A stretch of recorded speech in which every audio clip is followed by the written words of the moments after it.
Hello everyone, welcome back with me, Asnawi Zain. I'm going to show you 50 idioms in English.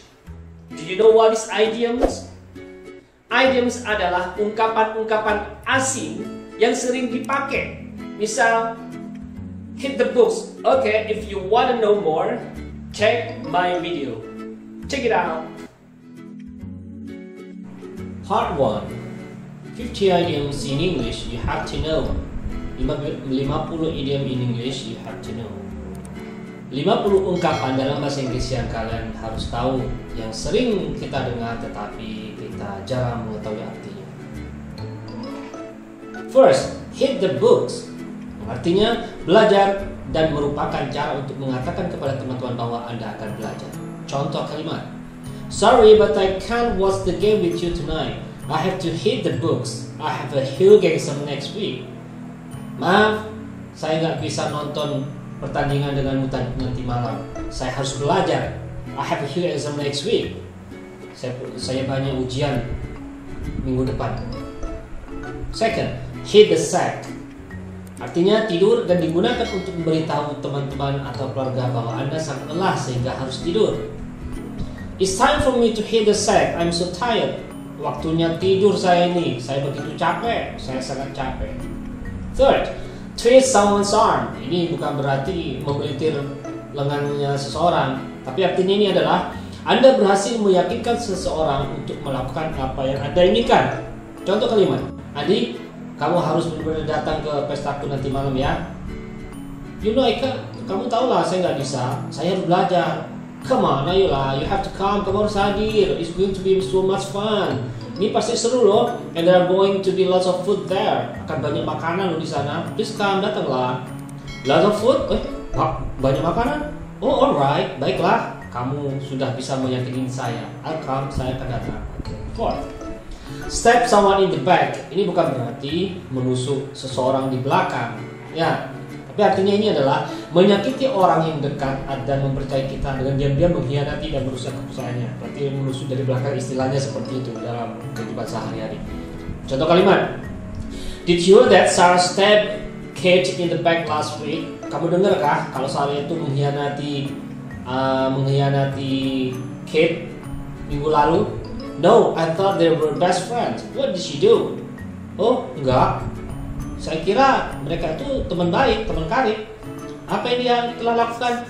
She told their boss that Kate wasn't interested in promotion at work and Sarah got instead. Nah, dia bilang ke bosnya kalau Kate itu nggak tertarik atas promosi pekerjaannya ke bosnya itu, dan sedangkan Sarah yang ingin sekali. Wow, this is the ultimate betrayal. No wonder they're not friends anymore. Wow, itu benar-benar pengkhianatan. Ya, nggak kaget sih kalau mereka tidak berteman lagi. Nah, jadi stab Kate in the back itu adalah menusuk dari belakang, mengkhianati. Next, lose your touch. Ini bukan berarti kehilangan sentuhanmu. Ini artinya kehilangan kemampuan atau bakat yang pernah dimiliki ketika menghadapi situasi orang lain atau sesuatu. Kalimatnya, I don't understand why none of the girls here want to speak to me. Saya nggak paham, saya nggak ngerti, gue kagak ngerti. Kenapa sih nggak ada perempuan-perempuan di sini yang mau ngobrol dengan saya? It looks like you've lost your touch with the ladies. Kayaknya kamu kehilangan sesuatu, aura kah atau seperti apa? Oh no, they used to love me. What happened? Wow. Oh no, oh tidak. Biasanya mereka menyukai saya. Apa yang telah terjadi? Lose your touch ya. Next, sit tight. Nah, ini artinya kan duduk rapat di kursi. Tapi artinya di sini adalah duduk dengan sabar dan tidak melakukan apa-apa sampai perintah selanjutnya. Jadi diam aja. Dan kalimatnya, Mrs. Carter, do you have any idea when the exam results are going to come out? Ibu Carter, kamu tahukah kapan hasil ujian itu keluar? Who knows, Johnny? Sometimes they came out quickly, but it could take some time. You're just going to have to sit tight and wait. Siapa yang tahu, Jody? Kadang-kadang sih ujiannya hasilnya itu kadang cepat, kadang lambat. Kamu tinggal duduk diam aja, nungguin aja. Nah, istilah seperti itu artinya. Okay, next, pitch in. yang artinya berkontribusi pada atau menyumbangkan sesuatu untuk atau bergabung lah, pitch in. Contoh kalimatnya, what are you going to buy Shelly for her birthday? Kamu mau belikan apa untuk ulang tahunnya Shelly? I don't know, I don't have much money. Saya nggak tahu, saya nggak punya banyak uang. Maybe we can all pitch in and buy her something great. Mungkin kita bisa patungan atau jadi saling menyumbang lah. Nah gitu istilahnya, pitch in. Come on, ayo kita pitch in yuk untuk bantu dia. Nah, istilah kalau bahasa Indonesia seperti itu. Okay, next, go cold turkey. Ini bukan berarti menjadi turkey yang dingin. Ini kan tapi artinya adalah menghentikan perilaku adiktif atau berbahaya seperti rokok atau minum alkohol secara tiba-tiba. Jadi go cold turkey. Jadi kebiasaan buruk tiba-tiba berhenti, itu istilahnya go cold turkey. Nah, kalau contoh kalimatnya, shall I get your brother a glass of wine? Nah, haruskah saya kasih saudaramu itu segelas minum keras atau anggur? No, he stopped drinking. Oh jangan, dia sudah berhenti minum. Really? Why? Kenapa? I don't know. A few months ago, he just announced one day he's quitting drinking. Saya nggak tahu. Sebulan yang lalu sih dia tuh ngasih tahu kalau dia tuh sudah berhenti minum. He just quit cold turkey. Dia benar-benar berubah, berhenti melakukan hal-hal yang tidak bagus. Yeah, just like that. Ya seperti itulah. Next. Face the music. Ini bukan berarti menghadapi musik, no. Ini artinya menghadapi kenyataan dan menerima semua konsekuensinya, baik atau buruk. Jadi benar-benar harus hadapi kenyataannya. Dan kalimat, I can't understand why I feel mad. Saya gak paham ya, kenapa sih saya gagal ujian matematika. You know you didn't study hard. Kamu tahu lah, kamu tuh gak belajar giat. So you're going to have to face the music. Jadi kamu harus hadapi itulah. And take the class again next semester if you really want to graduate when you do. Nah, jadi ambil kelas lagi lah next semester. Jadi face the music itu hadapi baik buruknya. Ring the bell, ya. Jadi bukan membunyikan bell, tapi artinya adalah berasa familiar dengan sesuatu yang disebutkan orang. Jadi berasa kayaknya saya tahu deh itu. Nah, kalimatnya, you met my friend Amy Adams, right?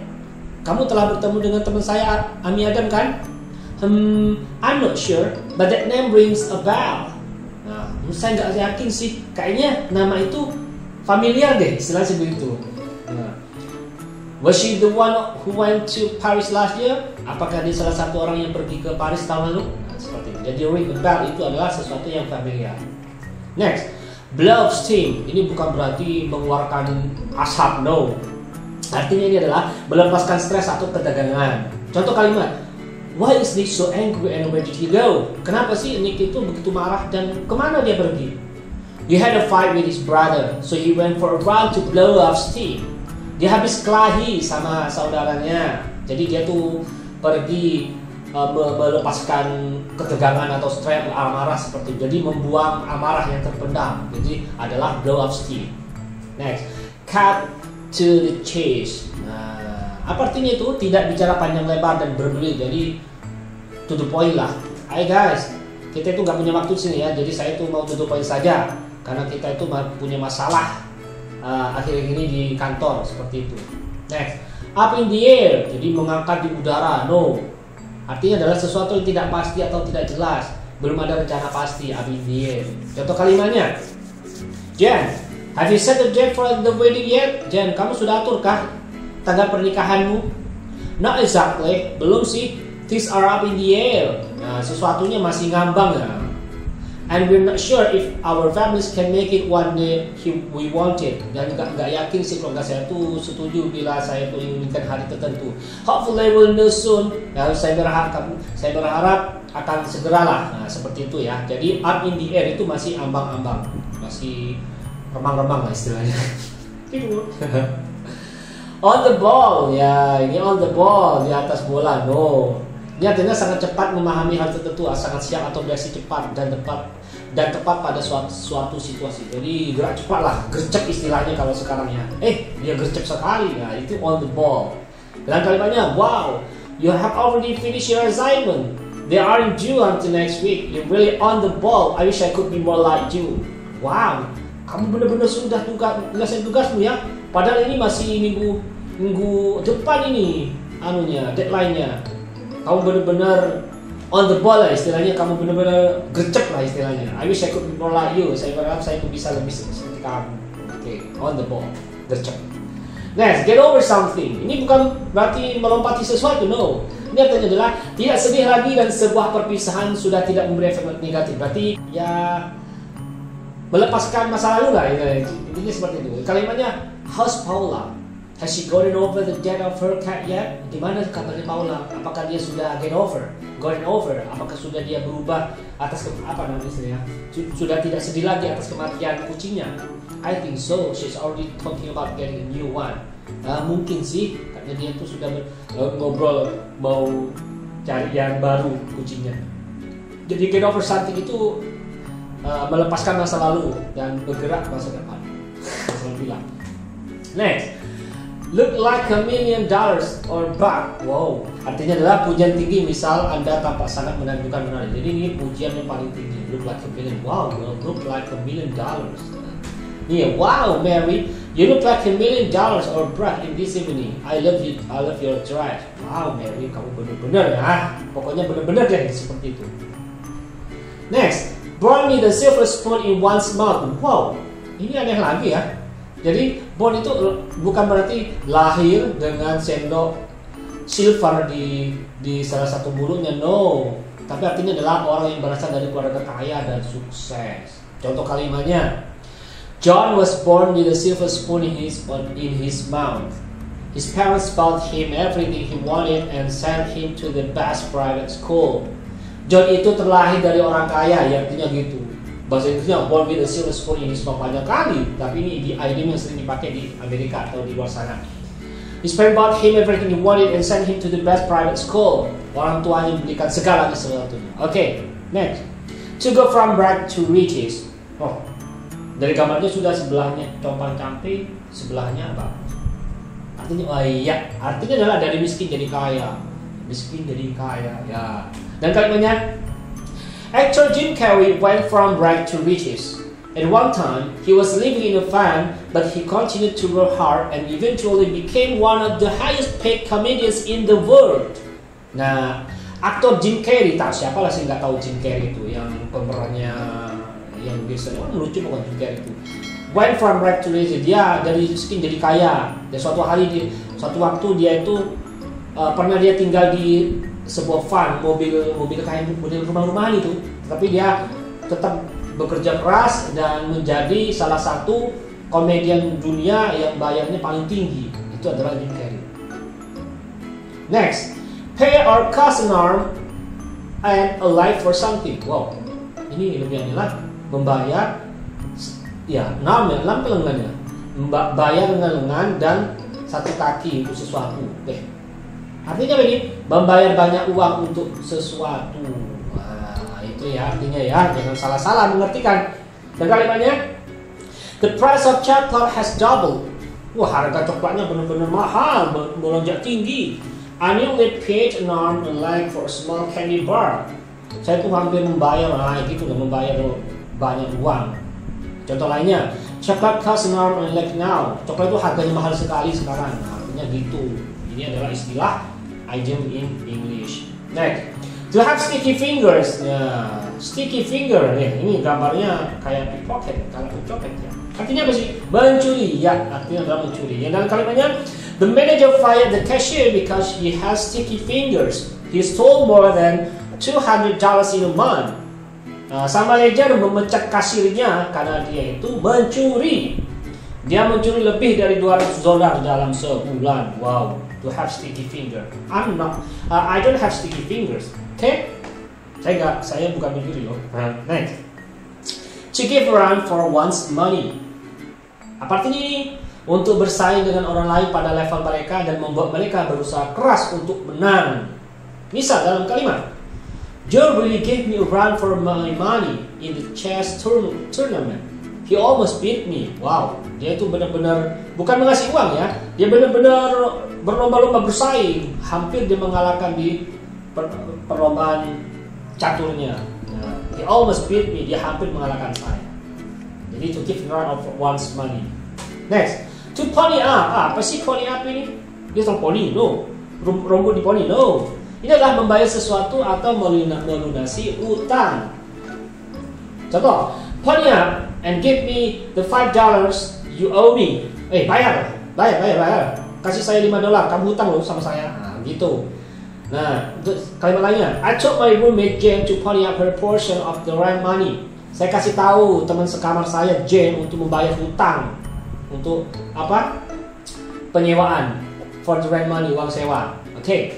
Next, beat around the bush. Wow, bush ini kan semak-semak.